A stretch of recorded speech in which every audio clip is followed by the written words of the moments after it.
성경 퀴즈 한번 들어볼까요? 성경에서 하나님께서 사람에게 이름을 처음 주신 사람으로 기록된 사람은 누구일까요? 예, 아시는 것처럼 이스마엘입니다. 이스마엘이 하나님께서 이름을 주신 최초의 사람으로 기록되어 있다고요? 그 전에 있었는지 모르겠지만 성경 기록상으로는요, 최초로 기록된 사람은 이스마엘입니다. 더군다나 태어나기도 전에 엄마 뱃속에 있을 때 그 이름을 주셨습니다. 아브라함 입장이 되어 봅시다. 아이가 태어나지도 않았는데 하나님께서 이스마엘하고 이름 주시는데 뱃속에 있을 때부터 하나님께서 남자야 하고 가르쳐 주시네요. 그러니까 아브라함 입장에서는 얼마나 좋았을까요? 이야, 하나님께서 내게 아들을 주신다고 했는데 정말 태어나기도 전에 뱃속에 있을 때부터 남자라는 거 가르쳐 주시고 이름도 주시네. 아브라함은 너무 좋았습니다. 그래서 아브라함은요, 하나님의 뜻이라 믿고 이스마엘을 키우는데 전력 투구하게 되었던 것 같습니다. 아들을 주신다는 하나님의 뜻이 이루어진 것 같으니까 더 이상 자식 달라고 기도할 필요도 없을 것 같고요. 주시면 감사하고 없으면 말고. 그러다 보니까 아브라함이 신앙생활에 많이 소홀해졌던 것 같습니다. 우리는 이스마엘이 태어난 이후에 하나님께서 아브라함에게 10여 년 동안 침묵하셨다라고 생각을 합니다. 저도 어릴 때부터 그렇게 배웠고 그렇게 생각을 했습니다. 그런데 좀 상황이 다를 것도 같습니다. 애 키워보니까요. 애 키우다 보면요, 애 키우는 재미가 있습니다. 아브라함이라고 그 재미가 없었을까요? 아브라함이 그 늙은 나이에 애를 키우다 보니까 애 키우는 재미에 쑥 빠졌던 것 같습니다. 그래서 이스마엘 태어난 이후에 하나님께서 아브라함에게 침묵하신 것이 아니라 아브라함이 하나님께 침묵했던 것 같습니다. 성경에서는요, 하나님께서 침묵하셨다는 말 자체가 없습니다. 그냥 하나님께서 아브라함과 만나주시는 장면이 기록이 안 돼 있을 뿐입니다. 하나님께서 아브라함에게 침묵하신 것이 아니라 거꾸로 아브라함이 하나님께 세상 사는 재미가 너무 좋아서, 애 키우는 재미가 너무 좋아서 침묵했던 것이 아닌가라고 생각해도 별로 틀리지 않을 것 같습니다. 오히려 살아보니까요, 아브라함이 세상 살고 애 키우는 재미 때문에 신앙생활 별로 신경 안 쓰고 하나님께 별로 신경 안 쓰고 그래서 하나님께 침묵했다는 것이 더 일반적인 살아가는 모습을 통해서 맞을 것 아닌가 싶네요. 우리가 아무리 잘 봐주려고 노력을 해도요, 그런 입장에서의 아브라함은 볼 때 절대로 칭찬할 대상도 아니고요, 이렇게 격려해 준다는 것도 쉽지가 않을 것 같습니다. 그런데 오랜 동안의 침묵을 깨고 하나님께서 먼저 아브라함에게 다가오십니다. 그리고는 하나님께서 아브라함에게 나는 전능한 하나님이다 라고 그 이름을 계시해 주십니다. 왜 전능한 하나님이라고 하나님께서 이름을 계시해 주실까요? 네가 지금 나를 능력 없는 자로 보고 있지? 이 말씀입니다. 나를 능력 없는 자로 보니까 네가 네 마음대로 그렇게 첩을 얻어가지고 자식을 낳았잖아. 이것에 대한 책망의 말씀이신 거지요. 그리고는 아브라함의 이름을 이제 아브람이었는데 아브라함으로 바꿔주고요, 사레를 사라로 바꿔줍니다. 그 부분은 성경에 보면 밑에 각주가 달려 있으니까 이름 뜻을 보실 수가 있습니다. 그리고는요, 다시 아직 태어나지도 않았는데 아직 뱃속에도 없는데 태어날 아들 이름을 이삭이라고 하나님께서 이름을 지어 주십니다. 우리 같으면요, 소위 우리가 말하는 잘못한 사람에게 하나님께서 채찍 때리신다면서요, 채찍질해도 시원찮을 것 같은데 하나님께서 먼저 사랑으로 찾아오셔서는 그 괘씸한 아브라함에게 막 사랑을 베풀어 주십니다. 이걸 한 단어로 뭐라고 표현할 수 있는지 아십니까? 은혜라고 합니다. 은혜. 은혜는 뭔가 하면요, 마땅히 받을 만한 자격이 없는 사람에게 값 없이 베풀어주는 호의 선물입니다. 은혜는요, 받을 만한 자격이 없다는 것이 전제 조건입니다. 아브라함이 하나님께 은혜를 받았습니다. 자, 하나님께서 이렇게 우리에게 은혜를 베풀어 주시는데 하나님께서 구약부터 신약에 이르기까지 우리에게 놀라운 은혜를 베풀어 주시는데 그 큰 은혜 중에 하나를 민주화라고 얘기를 할 수가 있습니다. 민주화라는 것은요, 일부만 차별적으로 누리던 것을 모든 사람이 예외 없이 차별 없이 누리게 해준다라는 의미에서 지금 말씀을 드리고 있습니다. 혹 오해가 없도록 민주화라는 말이 보수적인 신학에서 사용되는 예를 한번 보십시다. 더글라스 스튜어트 또는 윌렘 벤 게메렌이라는 유명한 보수적인 신학자들이요, 성령의 민주화라는 것을 얘기합니다. 무슨 뜻이냐? 나중에 밝혀드리겠고요. 일단 보수적인 신학자들이 어떤 민주화를 얘기할 때 특히 성령의 민주화를 얘기하는데 정치적인 색깔 없이 얘기한다. 꼭 그걸 명심을 해 주시기 바랍니다. 오늘 우리가 민주화라는 것을 살펴보고자 하는데요, 언약이 우리에게 민주화의 선물을 주었습니다. 그 민주화의 선물에 대해서 볼 때 정치적인 의미가 아니다, 이것을 분명히 정리를 하시고 한번 들어가 보십시다. 아브라함 때부터 시작해서 옛 언약이라 그러지요. 예수님께서 오셔서 새 언약을 체결해 주십니다. 그래서 옛 언약이라고 해서 구약, 새 언약이라고 해서 우리가 신약이라고 하지요. 신구약을 통틀어서 언약을 통해서 하나님께서 우리에게 민주화라는 선물을 주시는데, 그 선물을 살펴보면요, 첫째로는 할례의 민주화가 있습니다. 오늘 우리가 읽었던 본문의 말씀입니다. 언약을 맺는다라는 것은요, 아주 심각한 결과를 서로 약속한다라는 겁니다. 어떤 심각한 결과요? 언약을 체결할 때는요, 반드시 짐승을 잡아서, 소나 양이나 이런 짐승을 잡아가요 죽이고 그것을 반을 쫙 가릅니다. 그리고는 반 갈라진 그 짐승의 사체를 양쪽으로 이렇게 벌려 놓습니다. 그리고는 언약 체결하는 당사자들이 그 사이로 지나갑니다. 지금 우리가 언약을 체결하는데 이 언약을 깨는 사람은 우리 좌우에 죽어서 이렇게 벌려있는 이 짐승의 사체처럼 죽여져서 이렇게 되어도 우리는 책임지겠다, 절대로 우리가 어떤 이의를 제기하지 않겠다, 굉장히 엄숙한 서약을 하는 것입니다. 그런데 하나님께서 이전에 아브라함과 언약을 맺으셨습니다. 그런데 이번에 새롭게 언약을 또 체결하십니다. 이런 것을 언약 갱신이라 그러거든요. 이렇게 언약을 갱신하시면서 이번에는 할례 언약을 맺으십니다.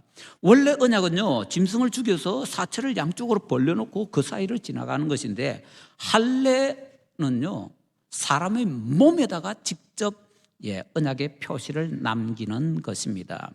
할례라는 것은 남자의 몸의 일부분을 잘라내는 거지요. 요즘으로 말하자면 포경수술입니다. 자, 그것은 뭔가요? 어떤 중요한 의미가 있는가요? 내 마음대로 아들 낳았는데 이제부터는 자식 낳는 것도 내 마음대로 하지 않겠습니다 라는 약속입니다. 이스마엘이 뭡니까? 자기 마음대로 낳은 자식입니다. 이제부터 이런 자식 낳지 않겠습니다. 남자의 생식기의 일부분을 잘라내면서 그 서약을 하나님께 하는 것이 할례입니다. 아브라함은 이제 하나님의 말씀을 듣고 순종하면서 할례 언약을 체결을 합니다. 그런데 우리 말씀해 보니까요, 할례를 줄 때 아브라함 집안의 모든 남자에게 차별 없이 할례를 행했다라고 합니다. 종이나 주인의 구별이 없습니다. 그리고 어른과 아이의 구별이 없습니다. 아브라함 집안에 있는 사람 중에서 남자는 누구든지 가릴 것 없이 다 할례를 받았다라고 합니다. 남자라면 누구든지 할례를 다 받는다라는 의미에서 할례의 민주화라고 얘기를 할 수가 있다라는 것이지요.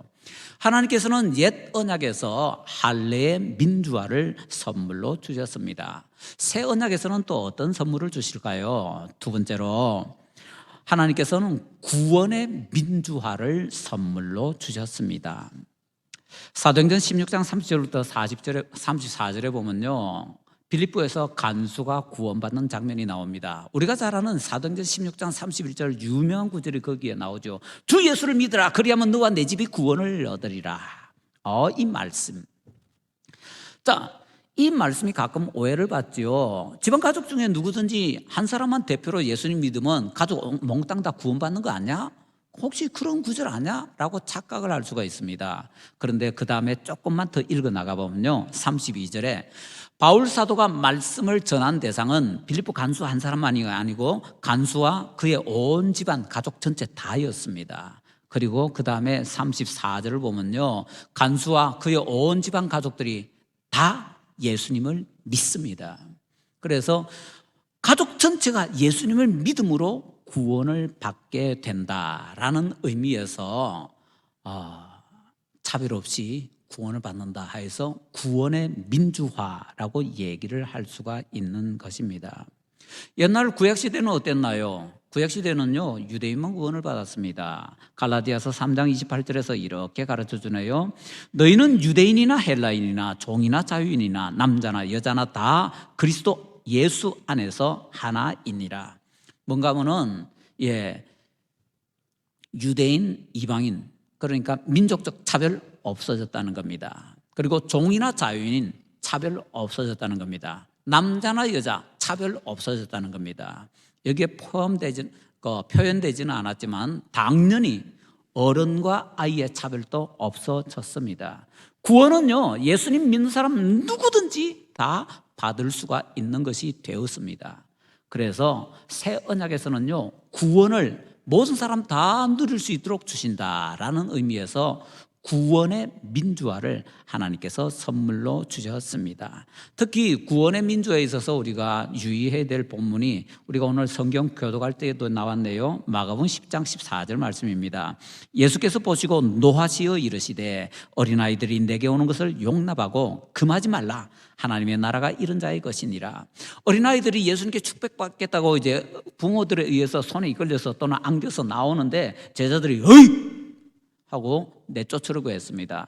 그러자 예수님께서 그 금하는 제자들을 책망하시는데 노하셨다라고 합니다. 성경에서 예수님께서 노하신 장면 한번 찾아보시기 바랍니다. 예수님께서 노하셨다라는 그런 문구가 10손가락 안 나옵니다. 그런데 놀랍게도 예수님께 나오는 아이들을 못 나오게 만들자 예수님께서 그 제자들에게 막 노하셨다라고 성경에 기록이 되어 있습니다. 어린아이에게 함부로 사람같이 대접 안 하는 것, 예수님께서 굉장히 책망하신다라는 것을 유념하십시다. 특히 우리 진주 같은 사회는요, 조금 옛날에 잘못된 전통이 너무 많이 남아 있습니다. 그래서 이 가게 같은 데 가면요, 아이스크림 하나를 사려고 해도 줄을 서 있는데 애들 앞에 어른이 새치기 해서 와서 이렇게 해도 가게 주인은 그게 당연한 듯이 하고 오히려 애들이 새치기 했다고 항의를 하면요, 애들이 벌어졌다고 막 혼내는 그런 장면이 지금까지도 있습니다. 우리 진주에는. 이게 얼마나 잘못된 자세들인지 예수님께서 노하시는 그런 행동이라는 것 명심해야 됩니다. 어린아이라고, 나는 어른이라고 어린아이를 함부로 무시하는 것, 그거 예수님의 어마어마한 노하심의 대상이라는 것 꼭 우리가 유념을 하도록 하십시다. 하나님께서는요, 구원을 민주화시키셨습니다. 어린아이도 차별 없이 구원받게 만들어 주셨습니다. 셋째로요, 세례의 민주화를 언약에서 선물로 줍니다. 종교개혁기에 제세례파라는 사람들이 있습니다. 제세례파라는 사람들은 자기들의 신앙 때문에 많이 죽었습니다. 그런데 그 사람들이 아주 강하게 반대했던 것이 있는데 그것은 바로 유아세례입니다. 유아세례 같은 건 잘못됐다는 겁니다. 현대에도 그런 사람들이 있습니다. 침례교에서는요, 유아세례 잘못했다 그러면서 유아세례 못 주게 합니다. 유아세례 받은 것을 인정을 안 하려고 합니다. 그런데 그건 조금 곤란한 자세입니다. 우리는 어디까지나 성경으로 가서 성경이 말하면 오케이, 성경이 아니라면 그건 잘못됐어 라고 하는 사람들 아닙니까? 성경을 통해서 한번 확인해 봅시다. 중요한 거니까 우리 같이 찾아볼까요? 사도행전 16장 33절 말씀을 보시겠습니다. 아까 얘기했던 그 구원의 민주화에서 말했는데 그 구원의 민주화 다음에 또 이 세례의 민주화에 대해서도 사도행전 16장 간수 집안에서 표현이 되고 있으니까 한번 살펴보겠습니다. 사도행전 16장 33절 말씀, 우리 함께 이 말씀 읽겠습니다. 그 밤 그 시각에 간수가 그들을 데려다가 그 맞은 자리를 씻어주고 자기와 그 온 가족이 다 세례를 받은 후, 아멘. 자기와, 간수지요, 자기와 그 온 가족이 다 세례를 받은 후, 온 다 뭐지요? 가족 중에서 예외가 없다는 겁니다. 남자, 여자 예외 없습니다. 그리고 어른, 어린아이 예외 없습니다. 간수의 집에서 모든 사람이 어린아이 포함해서 다 세례 받았습니다. 유아세례라는 단어는 성경에 없습니다. 그러나 어린아이까지 세례 받았다고 성경에 분명히 기록이 있잖아요. 자, 그래서 우리는 유아세례가 성경에 있다라고 분명히 확인을 할 수가 있는데요.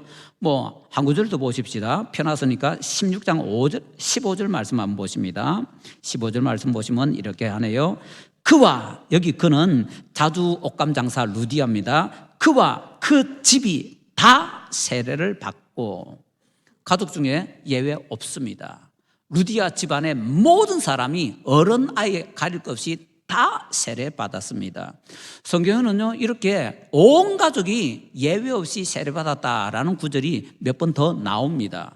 성경에 유아 세례 있습니까 없습니까? 다는 없어도 유아들이 세례 받았습니다. 그렇기 때문에 성경에는 100% 유아 세례를 줬다고 성경의 전통에서 기록을 하고 있다라는 것을 우리가 명심을 해야 되겠습니다. 자, 이렇게 우리는 유아 세례라는 것이 있는데, 왜냐?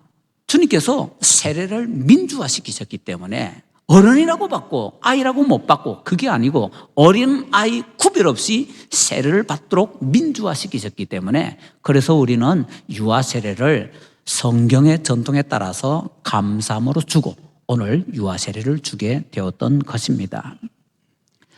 자, 그러니까 유아 세례 반대하는 것은 그 사람의 생각일 뿐입니다. 성경에 없다는 것은 그 사람의 편견이고 그 사람이 성경 공부를 안 했기 때문입니다. 성경에서는요, 온 가족이라고 표현하면서 아이들이 유아 세례 받았다는 것을 몇 번씩 가르쳐 주고 있습니다. 자, 네 번째로요, 또 어떤 민주화의 선물을 주셨다고 하는가 하면 성령의 민주화를 주셨다라고 합니다. 예.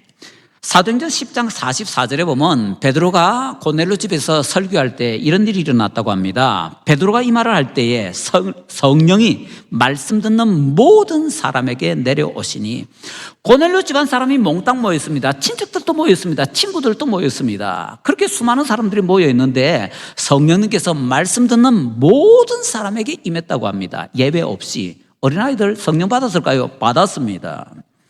자, 고린도전서 12장 13절에서는 이렇게 가르쳐 줍니다. 우리가 유대인이나 헬라인이나 종이나 자유인이나 다 한 성령으로 세례를 받아 한 몸이 되었고 또 다 한 성령을 마시게 하였느니라. 한 성령을 마시게 했다라는 것은 한 성령을 받게 했다라는 겁니다. 유대인이나 헬라인이나 민족적 차별 없앴습니다. 종이나 자유인이나 신분적 차별, 사회적 차별 없앴습니다. 그리고 거기에는 당연히 남자나 여자, 어른과 아이 이런 차별도 다 없앴다라는 얘기이지요. 예수님 믿고 구원받는 사람은요, 누구든지 성령님을 선물로 주셨기 때문에 우리는 성령의 민주화라고 얘기를 할 수가 있는 것입니다. 그러고 보니까요, 우리 기독교에서는, 성경의 가르침에서는요, 옛 언약부터 새 언약까지 어른과 어린이를 차별하지 않습니다. 철저하게 모든 선물에 있어서 민주화를 선언을 하고 있습니다. 다시 말하면 성경과 기독교에서는 어린이를 한 인격체로 인정하고 어른은 둘, 어린이는 하나 이런 식으로 하지 않고 동등한 인격체로서 똑같이 가장 좋은 선물을 나누어 준다라는 것을 우리가 꼭 기억을 해야 되겠습니다. 자, 이렇게 성경의 전통에서는요, 어린이를 한 사람의 인격체로서 정말 제대로 대접을 합니다. 우리 한국 교회에서는, 우리 한국 기독교 전통에서는 어떨까요? 그것을 어린이라는 단어 사용과 어린이날 제정을 통해서 한번 확인해 보겠습니다. 소파 방정환 선생이 우리가 잘 아는 대로 어린이라는 말을 최초로 사용했습니다. 1920년에 개벽이라는 월간지에 어린이 노래를 번역하여 소개하면서 우리나라에서 최초로 어린이라는 단어를 소파 방정환 선생이 사용을 했습니다. 그로부터 2년 후에 1922년에 우리나라에 있는 각 소년운동단체와 또 신문사에서 모여서 서로 의논을 합니다. 그러면서 새싹이 돋아난다라는 의미로 5월 1일을 어린이날로 정하자라고 서로 이제 상의를 했습니다. 근데 그거는 그냥 민간단체들끼리 모여서 상의만 한 겁니다. 자, 그 다음에는요, 소년운동이 더욱더 활발해지자 소파 방종환 선생이 그것을 보고 더 확산시키기 위해서 1923년 3월 20일에 소년운동의 지도적인 잡지라고 할 수 있는 어린이라는 잡지를 창간합니다. 그러니까 1920년부터 그 몇 년여간에 우리나라에 어린이라는 단어가 만들어지고 어린이날이 만들어지고 어린이를 위한 잡지도 만들어지고 어린이에 대한 모든 것이 막 다 쏟아져 나온 겁니다. 자, 그런데 혹시 방정환 선생이 그 유명한 천도교 교주인 손병희 선생의 사위라는 거 알고 계세요? 방정환 선생이 어린이라는 단어를 우리나라 최초로 발표한 개벽이라는 잡지, 중고등학교 때 학교에서 시험도 쳤잖아요. 개벽이라는 잡지, 천도교 기관지라는 거 알고 계세요? 1922년에 여러 단체와 신문사가 어린이날을 제정을 했지만은 그것을 최초로 공식적으로 선포한 단체가 천도교 소년회라는 것을 알고 계세요? 놀랍게도 우리나라에서 어린이라는 단어 처음 사용과 어린이날 제정은 천도교가 세운 역사적인 기념비입니다. 모르면은 기독교에서 했다라고 착각을 하게 되겠지요. 우리나라의 어린이 단어 사용과 어린이날 제정에는 기독교와 아무 관련이 없습니다. 죄송하지만. 어린이 단어 사용과 어린이날 제정에 우리 기독교가 아무 관련이 없다라는 것을 통해서 우리 성도 여러분 뭘 느끼시나요? 저는 부끄러움을 느낍니다. 정말 부끄럽습니다.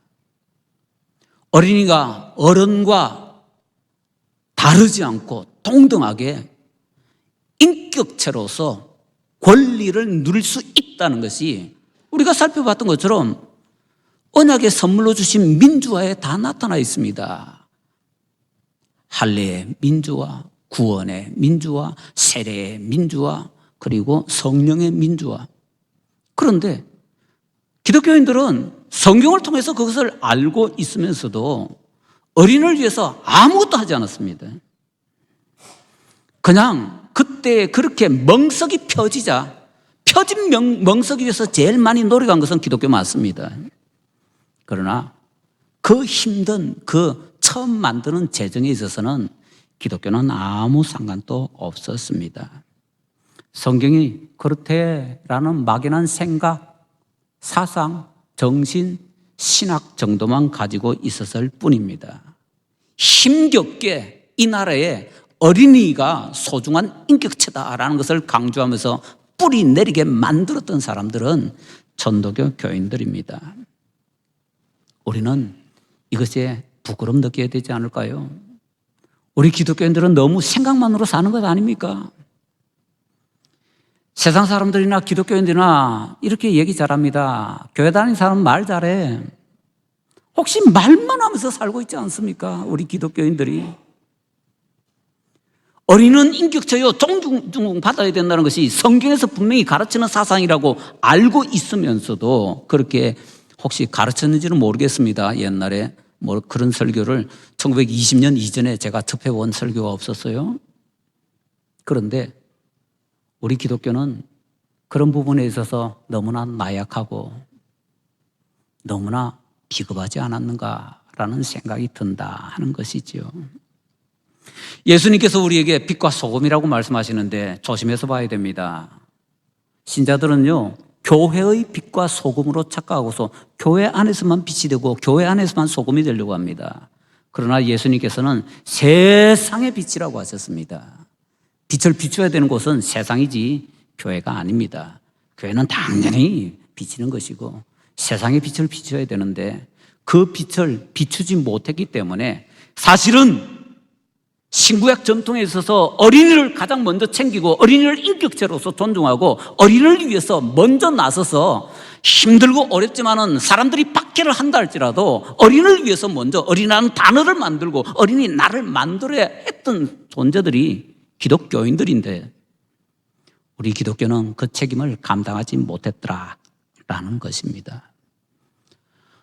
성경 우리에게 가르칩니다. 말로만 사랑하지 말고 행함과 진실함으로 사랑하라 라고요. 이 말씀을 우리가 어린이날이 돌아올 때마다 우리의 마음에 명심을 해야 되겠습니다. 퍼진 멍석 위에서 뭐 멋지게 대단하게 하는 거 누구 못합니까? 어린이날 가장 잘 챙기는 단체 요즘 기독교 맞습니다. 그러나 이 어려운 어린이날 제정에는 우리 기독교가 아무 역할도 하지 못했다는 것을 부끄럽고 또 부끄럽게 생각을 하면서 이제부터는 우리의 성경에 대한 신학, 정신, 사상 이런 것을 우리의 삶과 좀 일치시켜야 될 것입니다. 말로만이 아니라 행함과 진실함으로 좀 드러내야 될 것입니다. 마지막 사족을 하나 더 붙이기 원합니다. 어린이를 포함한 민주화를 말씀드리면 때에 어떤 사람들은 성경에서 민주화를 가르치네, 그러니까 이것도 넣어야 되겠는데 라고 생각하실 잘못된 생각이 하나 있을 수가 있습니다. 그 민주화에 동성애는 들어가지 않습니다. 성경에서는 동성애를 일탈이요 탈선이요 범죄라고 분명히 가르치고 있습니다. 동성애자는 사람으로서는 인격적으로 존중할 수 있으나 동성애에는 권리를 절대로 부여할 수가 없습니다. 하나님의 민주화에는 어린이가 포함되지만은 동성애자, 이단은 포함되지 않습니다. 그래서 우리 기독교에서는 우리나라에서 지금 열심히 제정하려고 하는 차별금지법이 바로 이것을 법으로 제정을 하려고 하는 것이기 때문에 우리는 그것에 대해서 결사 반대를 하고 있는 것입니다. 옛 언약과 새 언약 모두를 통해서 하나님께서 할례의 민주화, 구원의 민주화, 세례의 민주화, 그리고 더 나아가서 성령의 민주화를 선물로 주셨습니다.